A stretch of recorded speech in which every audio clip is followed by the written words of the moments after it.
Photoshop's one of those apps that I could spend my entire life attempting to master, and I feel like I'd still be missing things out at the end. And that's not a criticism at all. It really is an incredibly powerful app that allows people to express creativity in myriad ways. Now, as far as my workflow goes, I can accomplish everything that I need to do when it comes to editing my photos using Lightroom, and this channel is kind of a testament to that. However, there are some situations where I find Photoshop is not only helpful, but it's the only way I can accomplish certain tasks. And so in this video, I'll share 3 of the most common reasons why I send my photos from Lightroom to Photoshop. Let's dive in. All right, so here we are in Lightroom Desktop, and this is one of my favorite photos that I've taken of Panther Creek Falls, and it really is a magical waterfall. But you can see if I hit the backslash key, this is the unedited photo, and this is the edited photo only using Lightroom. Now, there are times where there are certain techniques that I want to apply to, say, give the photo a bit of a certain glow. You can do that in certain ways in Lightroom. A lot of times people will take like negative dehaze or negative clarity. I've even showed that in some videos on this channel. But there are other techniques that give you a different glow look. And one of the most popular ones is called the Orton effect or the Orton look. And I have dedicated videos on this channel of how it works.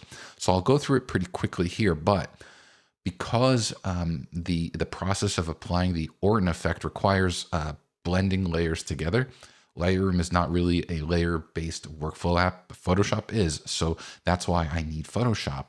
So what I'll do here is I'll right-click on the photo. I'll go to Edit in Photoshop. And before I do that, I want to point out an improvement that we added to Lightroom recently. I covered it in the What's New in Lightroom 9.3 video, but it's this option here called Edit in Photoshop Settings. And so you can also access this by going to Lightroom and then going to Preferences and then clicking on Edit in Photoshop.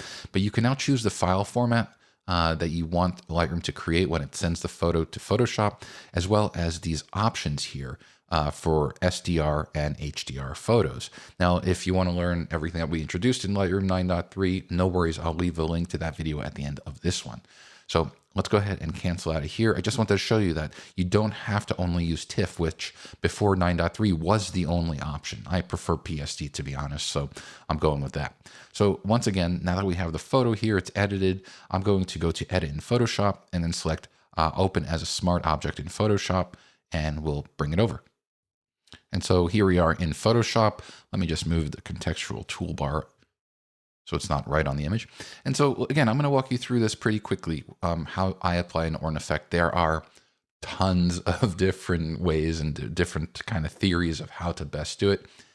I just do it this way, and it really always kind of suits me well. So with that, the first thing that you're going to do is you're going to duplicate this layer. You can do that by right-clicking on it and then going right up here and selecting Duplicate Layer. And I'll call this layer Blur Layer. There you go. Now you can see that I duplicated that layer, which was a smart object. And you can see that that dupe layer also is a smart object by that little icon over there on the bottom right of the thumbnail. Now the first thing we'll do, because you can see I named this blur layer, is we want to apply a blur. Specifically, if we go to Filter and then go to Blur, we're going to select Gaussian Blur. And this is where advice varies in terms of like the radius, how much blur to apply. I've heard people say, well, you should set it to whatever the megapixel of your camera is. So, the thing is my Sony A1 II is like a 50 megapixel camera, and that's pretty blurry. So generally what I find is, apply a certain amount of blur to where the image looks blurry.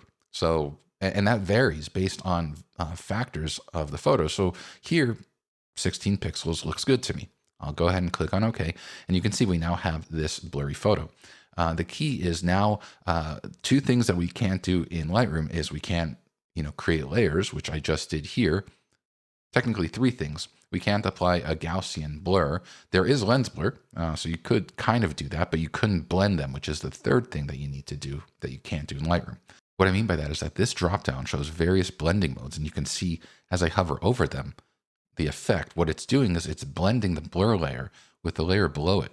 And so I'm going to I pretty much find soft light to be the best result. Now, oftentimes people will also try multiply, which gives you definitely a more intense look. or even hard light, which is another option. But like I said, I find soft light to be the best. But again, this is terrible. Like, you've ruined your photo, in my opinion. That's why you have to go to this opacity slider here. I generally bring this to 0 and I slowly build it out.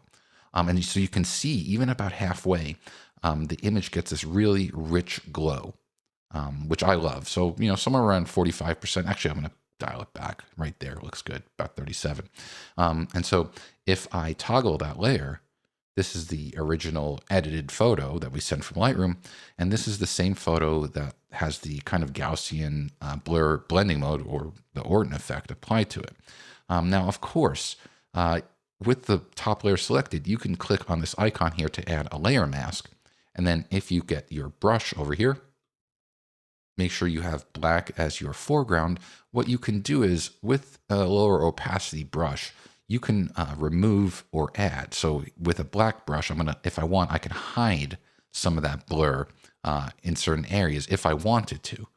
And if you want to restore the blur that you masked out, you would just switch from black as your foreground to white, and then you can paint that back in and restore the effect.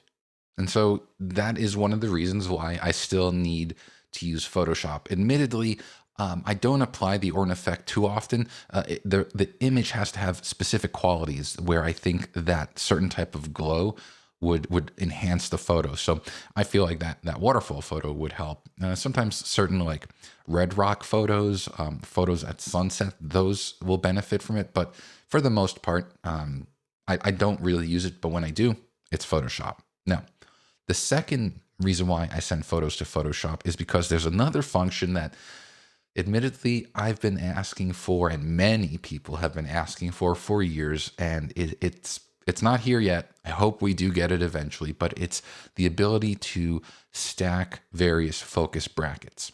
So let me show you what I mean here. I just took these photos a few minutes ago on my desk right here, and I used an app called Reflex. And the reason why I did is because it has a really nifty focus bracketing mode. And what I did was I positioned my iPhone right here, and I just got this headlamp yesterday. There's some generic printer ink, and then there's a plant over there. And so I tapped to focus on the box, and I enabled focus bracketing in the Reflex app. And so watch what happens. Over the course of 3 photos, you can see as I step through, the middle photo now focuses on the ink. You can see the headlamp box is out of focus, the plant is still out of focus, and then the third photo has the plant in focus. So again, you can see kind of the focus points going through the scene. Now, I need to blend these together, and so this is what's called focus stacking. Unfortunately, despite the fact that Lightroom has various photo merge functions, you can see right here, it can photo merge HDR and Pano, as well as a combination of it, we don't yet have focus stacking. However, Photoshop does have that ability. So what I'll do is I'm going to right click over here, go to Edit in Photoshop, and here's the important one. You want to make sure you select Open as Layers in Photoshop so that each of these selected photos open up in the same document, but on their own layers. So I'm going to do that right now. All right, so in Photoshop, you can see we have our 3 layers over here. And if I turn them off, this top layer is the foreground, the middle layer is the middle ground, and the bottom layer is the background. So what you'll need to do to focus stack these focus brackets is select all of the layers. And the first thing you're going to want to do is go to Edit and then select Auto Align Layers. That's going to ensure that all of the layers, in this case, the 3 here, that they are kind of aligned together so that there aren't any weird issues when you merge them. So I find auto to be just fine in most cases. I'll go ahead and click OK. And you can see now, for example, if you look over here, you see that what the auto align process does is it kind of readjusted one of the layers so that they kind of overlap with each other. This is going to come into play in a second once we stack these 3 layers. Let's go ahead to stack it. After you aligned it, is right below auto align layers. You're going to see auto blend layers. Click this. And over here, what you'll want to do is make sure that you have stack images selected. I also enable seamless tone and colors and content aware fill transparent areas. I find that to be fine. I'm going to go ahead and click on OK. And you can see Photoshop goes ahead, and when it's done, you're going to have a 4th layer, which you can see right here. It says over here, merged.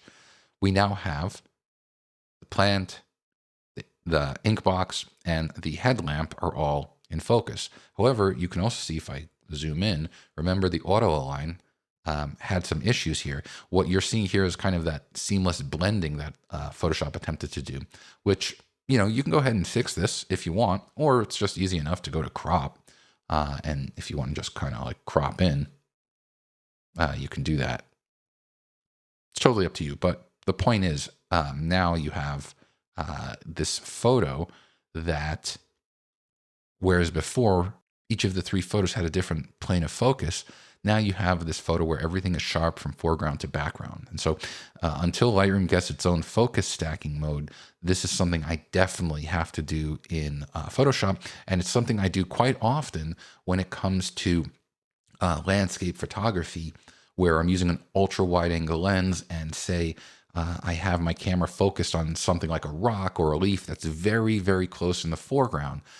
Usually in those situations, even when I close my aperture down to like f11 to f16, the background's going to be out of focus. And so if I want the entire scene to be in focus from the leaf all the way out to the background, then I need to use focus bracketing, which you can either do manually, you could just change the focal point, make sure your camera does not move, or a lot of newer cameras like my Sony A1 Mark II has focus bracketing built in. And so you can just kind of tell it to step through various focal points through the frame, and it'll just take those photos, and then I could take those photos and stack them in Photoshop.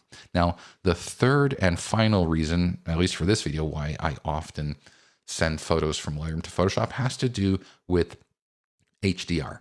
Now, I've talked about HDR in passing in a lot of videos. I edit all my photos in HDR now. It's just what I do. I find that 32-bit HDR brings just the most beautiful kind of look to photos, especially photos that have bright highlights. And so you can export your HDR edited photos from Lightroom with a gain map. That gain map has that additional tonal information. But personally, I found there is a specific plugin for Photoshop that my good friend Greg Benz created called WebShot Pro. This is not sponsored by Greg. Greg provided me with a license years ago of WebShot. That's how long I've been using it. But he didn't ask me to do this. He doesn't even know that I'm doing this. But I kind of want to give him credit because this plugin is so integral to my workflow now, because WebShot Pro is what I do once I edit my HDR photo in Lightroom. I send it to Photoshop because that's where the plugin is. And I use that to export the JPEG with gain map. And I find, again, Lightroom does a great job, but there's just something about the way Greg configured WebShot Pro where it's optimized. So if I want to export for Instagram specifically, it'll optimize the gain map and the file for that. And it's just, I mean, he's been doing so much with the plugin that for me, it's a joy to use. So I'll show you really quickly how that works. All right, I've said this so many times, but it kills me that my screen recording software, which is ScreenFlow, still does not have the capability to record and export an HDR video. When that happens, I will be very happy, if it happens, I should say. But this photo is, I mean, it just looks so good in HDR. This is the unedited photo, and this is the edited photo, and just like what you're, it might not come through in the recording, but the way the sun is just playing off of the water droplets here and also just off of the front of this reddish egret. This is what HDR is great for. And when you edit your photo correctly using HDR, the results are amazing. The thing is, you have to take a bit of extra care when you export the photo. Like if you go here and you go to custom settings, you can export as a JXL, for example, and you see there is this HDR output.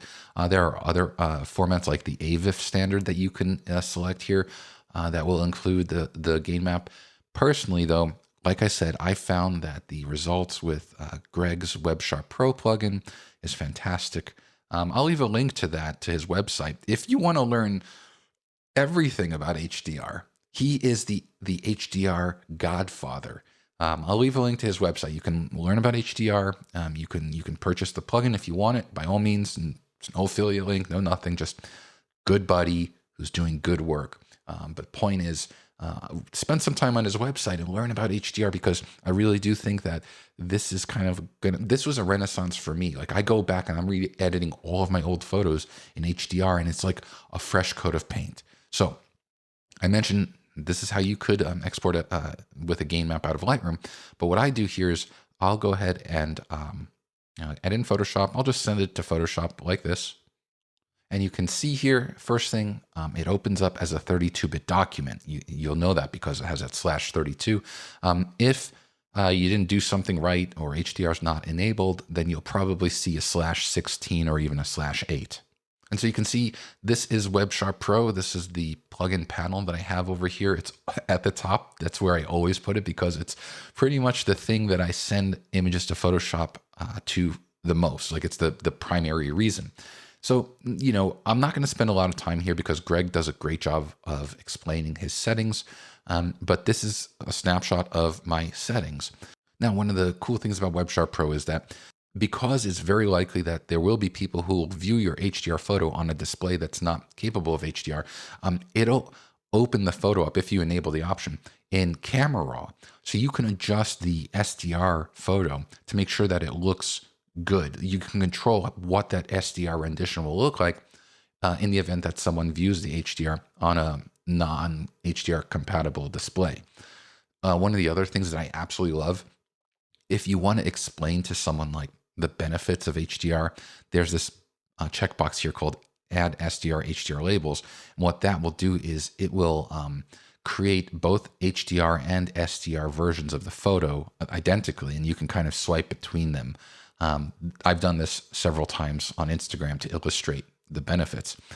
So these are the settings. Of course, like I said, there are other settings here, but then all you do is you can see all of these different presets that he has here. Like for threads and for Flickr. Usually I'm just doing Instagram posts.